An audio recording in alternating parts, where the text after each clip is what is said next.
I'm some guy, and this is my 2010 Jeep Wrangler JK.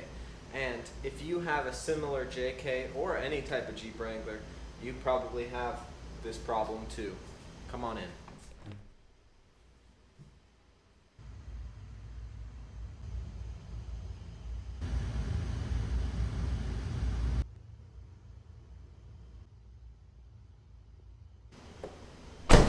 Now, that is just not a quality hinge.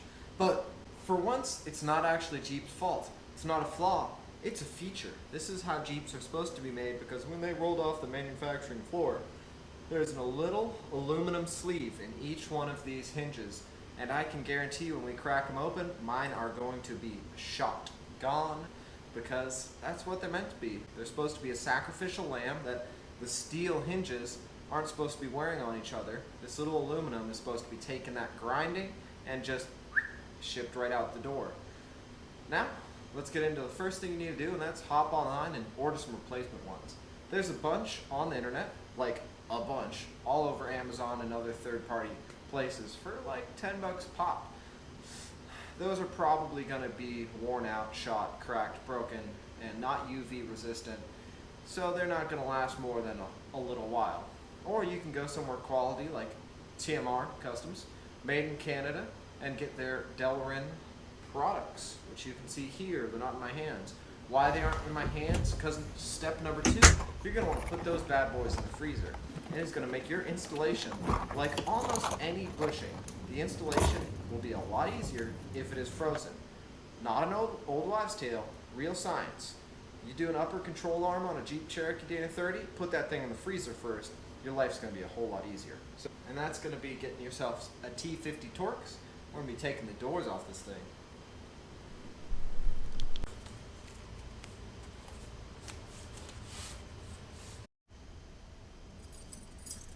Now, one helpful tip, definitely going to be get that car on before you start disconnecting your wires. Roll these windows down. It's going to make later on a whole lot easier. Get all 4 windows down. Now, if you remember back to basic workshop, preparation is 9/10 of a project, so obviously we've got some very in-depth preparation here, just to minimize the risk of any damage. But it is a Jeep and it's covered in pinstripes all across, so you know, you can decide how much preparation and protection you want to use. Remember, kids, protection, it counts. So we've got our T50 bolt. You're going to go under here and lefty loosey, righty tighty, crack these bad boys open. You got 2 on each door, 1 on the bottom of each your upper and lower hinges. Now that you've got each one of these off, you're going to want to put them somewhere safe and not lose them, or else you will be buying replacements, obviously. So inside, you've got 2 things to disconnect from your door before you can take it off. If you have an electrical window, and you'll have an electrical cord coming off here. This harness leads up into near the firewall, and I'll show you a better view of that. But you also have your door hatch. That's right here. Come on in, we'll get a better view. So the easiest way to find it, and it's pretty simple. So you trace from the door back to this hinge here. Your flavor may vary. This has a locking pin. I'm gonna have to come in and get this off camera.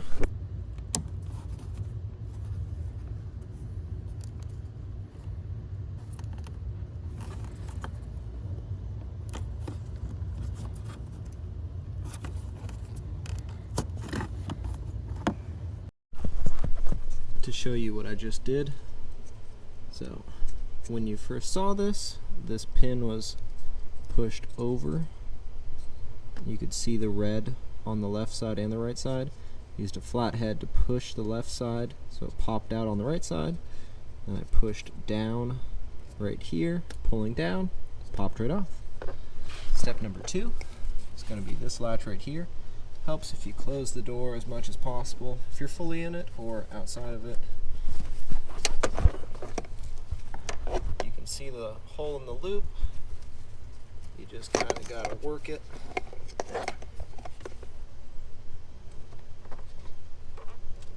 And there we go. Now our door is ready to come off. Be careful not to swing it out, because you might damage your vehicle. So now we've got everything disconnected. You'll see over my shoulder, I've just got a towel over one of my workbenches, and I'm doing one door at a time. You could do all the doors at once, but I think this is going to be easiest for me.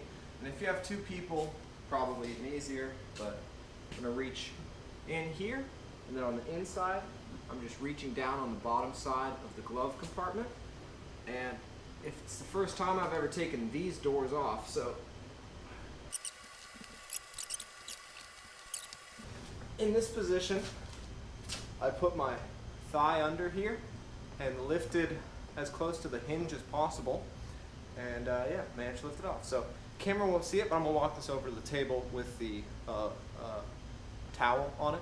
Now that we have the door off, you can really see what the hinges are built of, and why you probably shouldn't, when you're in a situation like I just was, try and be hammering from the bottom up, because these threads on here are very much attached to the hinge itself, and if you gnarl those up, you're going to have to be replacing the hinges, which sometimes is actually your problem, not the sleeves like we're going to be addressing today. But with this off, let's go back to the door. So most other kits, if they include this at all, it's going to be some cheap piece of plastic or something not up to spec of any quality or kind. This, the solid piece that they milled out, this is going to be very helpful. Stick it right at the bottom, get that hole lined up.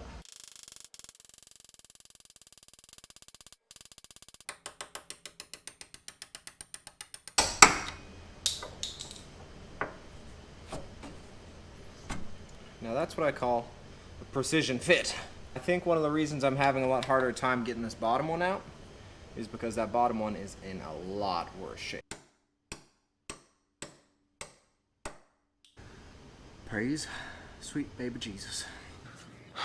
Dear tiny Jesus, your golden fleece diapers with your tiny little fat ball. All right, we have the hinge sleeves out of the front door now, and it's time to go back to my freezer and grab those replacement ones. But before we do that, make sure to just give them a little cleaning and scrubbing. And I want to point out that it's quite clearly visible on this one, and I think the worst, and I don't know why, but I think the worst one is going to be my driver's rear door.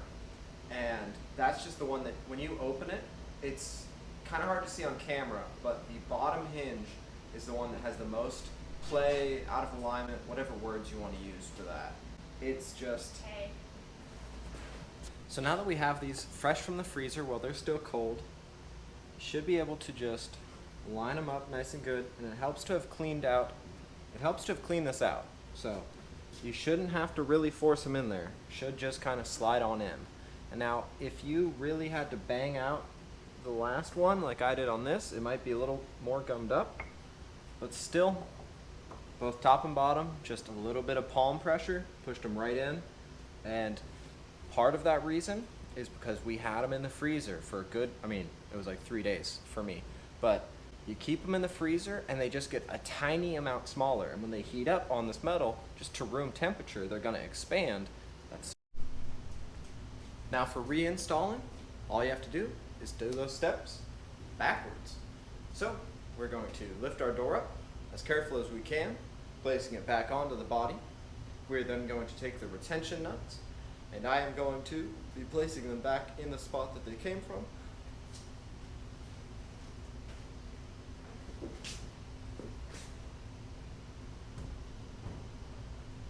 A world of difference in how this door is moving on me. So smooth. Once you have that door back on, you're going to go back inside and reinstall the door retention, and if you have it, your door plugs, just the electrical components. So when you're going to reinstall your electrical cable, take it from somebody who's made this mistake before. Be sure that you haven't accidentally started the, pushed in the safety pin here, because that will make reinstalling dang near impossible. Also, it's a good time to just check, make sure you don't have anything super corroded or have any melting wires, any connections like that. And once you reinstall, hit that safety latch so it doesn't uninstall itself. This would be a good time to replace this cable if you need to. Mine's a little worn out and it probably needs replacing at some point, but not today, my friend. What do we say to the god of death? Not today.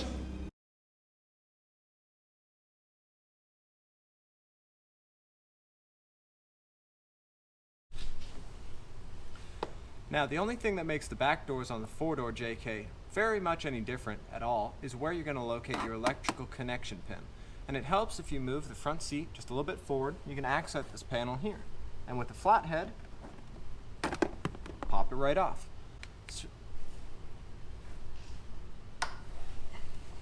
And once you've popped it off, if you come take a look down here, you can see the same access pin and the same door retention little loop. Now, it just makes it a little bit more challenging for access for the loop because you have to reach in here. You could theoretically take the panel off. Not going to do that. It's got an access door for a reason. Just get the loop off, which probably isn't going to be the easiest thing to record. But, you know, you understand how it works. You get it. You're with it. You know. You got it. You're up to it.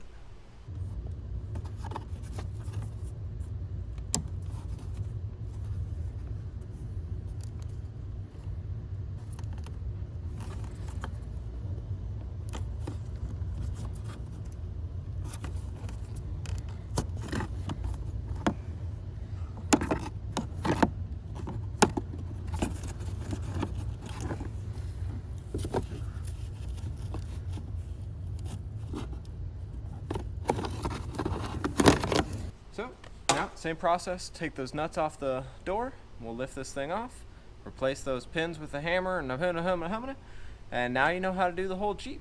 And your doors should hopefully close. I'll let you guys know if that other side is as screwy as I think it might be.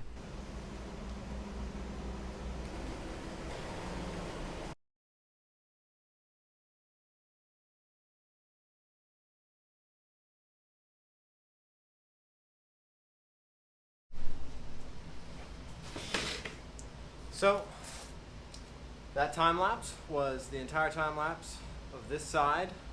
Probably took me about an hour. I'd say the front took me about 20 minutes, and this rear door took me about 40 minutes. So, if we want to go on that average of 30 minutes a door, 2 hours a project, and this is, you know, I'm not a professional car guy. I've never done this before. I would say I am definitely a solid amateur car guy, given I've got a YouTube channel, like 60 different car videos. They're not all car videos, but the point being, this bottom hinge was a bugger. It was seriously jammed in there. I didn't want to use a blowtorch to heat it up, but oftentimes heat can help remove things. Use the heat gun.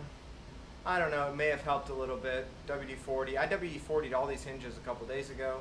So, you know, that thing was just rusted and grimed up in there. I'll do a close-up shot of all of the removed ones, and pretty much all the ones that are really toasted, those were the bottom hinge on each door. And you can seriously tell, I mean, leverage of the door is going to be putting the most weight and strain, and it's closest to, you know, the weather, the salt, the road, the water. So these are going to naturally be your most gummed up. But man, this one was a bugger, and putting it back in, I think I was hammering it so much that I had misaligned this bottom hinge, and because we don't lie to you here on Some Guy as much as possible,